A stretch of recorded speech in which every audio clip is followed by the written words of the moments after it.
Hey guys. So, next step of the Orbweaver analog mod. Today we're going to be assembling this Cherry MX thumb sled.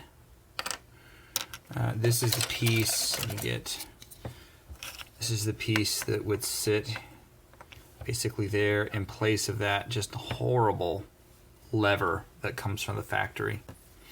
This is really easy, but you know, I don't want to assume anybody's skill level. So let's just break it all down. We got us a really short wire. We don't need anything super duper long here. Just to give you an idea, this is center would be great. This is just under 3 inches, like almost 2.5, pretty much 2.5 inches. That's all you need. It's not going far. And this is really straightforward. This is going to be the easiest bit of soldering that you do. If I can get this focused, I'll show you what this looks like. Nope, it ain't going to do it. There it is. There's a channel in the back of this that leads, if I can get the light to shine on it, I'll show you. It's right inside of there. But really, this is just as straightforward as feeding this in through the back, through that hole, and they come out the front. No big deal. And I'm going to use a tiny screwdriver here to fish these out. Did it. There it is. And on the back side here, I'm just going to kind of fold those over to the side so there's a little bit of tension.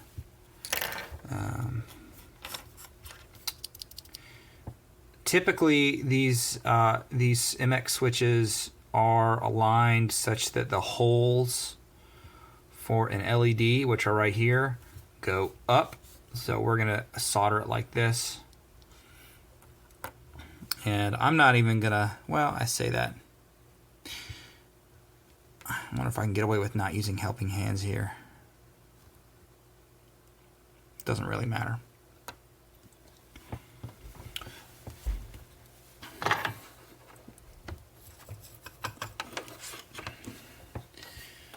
First thing is going to tin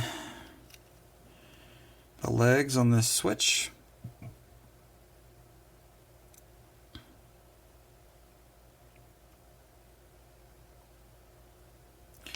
Already tinned the wire. Don't melt that plastic. There. And then one wire at a time.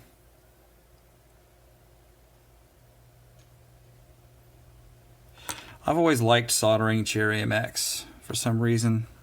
Maybe it's because I'm used to soldering and desoldering things that are much smaller typically, and these are just, you know, the legs are big. They're easy to get at. It's just kind of a joy compared to other stuff that I generally solder. And that's it, y'all. That switch is good. I could test this with a multimeter. I will off camera, but I mean, unless something inside the switch is bad, this is going to work just fine. I'm just going to spin it and pull on this side to get it in. There you go. Your sled is assembled. If you get a mod kit from me, or you're doing the assembly, if you get a pre-assembled mod kit, this will already be done. But if you get one that's just the parts, you'll be getting the sled. And you'll have to, you know, make your own wire and find your own Cherry MX or whatever you want to put there. I'm using Cherry MX threads because I got a whole bag of them. Anyways, that's done. So really quick, the next video will be cutting this with the cutting template that's new. Just to go back in time a little bit, I've got the D-pad hat figured out. I went with PETG instead of flex plastic. The flex was just too hard to get the layer thickness correct, where it would be thick enough for you to actually push a button and get response. Otherwise, the top of plunger on the button was just digging into the bottom of the flex material, but using a harder material. And I'll show you a failed prototype. Here's all the ones that I printed. So the original were in this flex. This stuff's great for bracelets, but not so great for this. So I designed a D-pad hat out of more solid material, but I went with, I don't know what the actual terminology is. Wikipedia says it's called a living hinge, but it's similar to what's on like Tic Tac tops, like the caps that go on the Tic Tac containers. And it's just a thin layer, or a thinner layer of plastic. So on the underside of these hats, it's all 1 millimeter thick. This plane is 1 millimeter thick, except these lines. This line there, I'm not sure if you can see it. This line there, this line there, this line here, and this line here is quite a bit more thin. It's just below 0.5 millimeter thick. I did it to what the layer height that my printer could handle.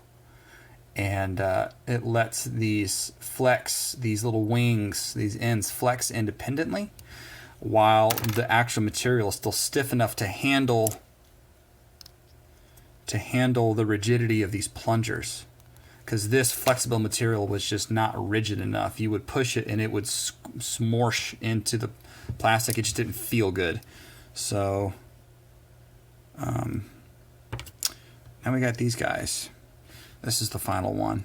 It's got a thinner layer in the middle and thinner wall rings, so they're easier to line up. And it just slips on top. And I'm not sure what glue I'm going to use yet. I'm still figuring that out. Super glue might be a tad permanent. Maybe some rubber cement would do, or some contact cement, something that's got some release. So if we need to get to it, we can, but it lets you push this in. And I kind of like, I don't know what y'all think, but I kind of like the pattern that the printer bed leaves on this surface here. You can see the individual layer lines and the texture of the bed, which is kind of they call it Built-Tack, but it's like a soft rubbery sandpaper type of feel, and I think it feels good. I'm not gonna paint this. I think that you being able to feel that texture is nice for the actual use of the D-pad itself. So anyways, that's where we're at.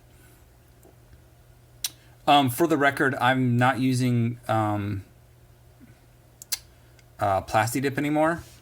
I found that it has bonding issues to this material, so just using regular automotive filler primer and then black, in this case a Rust-Oleum, just black spray paint on top of the filler primer. It doesn't feel the same as the Plasti Dip. The Plasti Dip had a certain texture, which was cool, but this adheres so much better, and I think the surface finish is better. So that's what I'm doing for the cosmetic parts. For the functional parts, I'm just going to leave them unfinished so you get that cool texture. Anyways, oh, and this is the low profile cap for this. So this is quite a bit more thin. As I showed you, it's about half the height. So you get the full use of a Cherry MX, which is cool, in place of that dumb thumb lever that they give you from the factory. Anyways, that's where we're at, y'all. Next step's going to be cutting. And hopefully I've put a lot of mental effort into getting this mod to the place where you're minimizing the cutting. There's only going to be one cut. It's going to be this circular cut and this little wing here, so the wires can get through the cup, past the cup. You'll see. It's going to be cool. Anyways, that'll be next. And I've had this customer's money and this customer's Orbweaver for far too long. I'll be happy to have it to him. But it's been really helpful to have an actual Orbweaver to do these new parts against. So thanks to that guy who shall remain anonymous. And yeah, happy holidays, I guess. We'll see y'all in the next one.